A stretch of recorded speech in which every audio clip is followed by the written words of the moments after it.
9.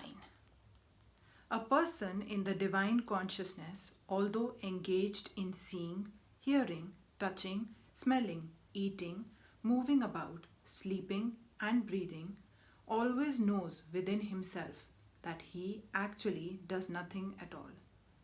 Because while speaking, evacuating, receiving, or opening or closing his eyes, he always knows that only the material senses are engaged with their objects and that he is aloof from them.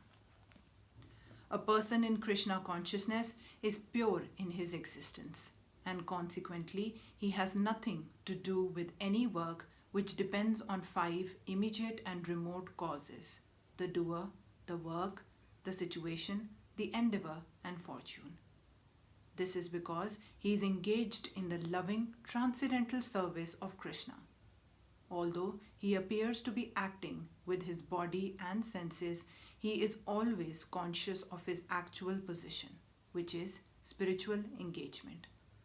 In material consciousness, the senses are engaged in sense gratification. But in Kṛṣṇa consciousness, the senses are engaged in the satisfaction of Kṛṣṇa's senses. Therefore, the Kṛṣṇa conscious person is always free, even though he appears to be engaged in affairs of the senses.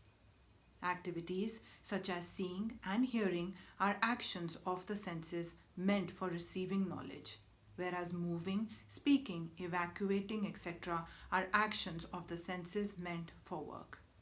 A Kṛṣṇa conscious person is never affected by the actions of the senses. He cannot perform any act except in the service of the Lord, because he knows that he is the eternal servitor of the Lord.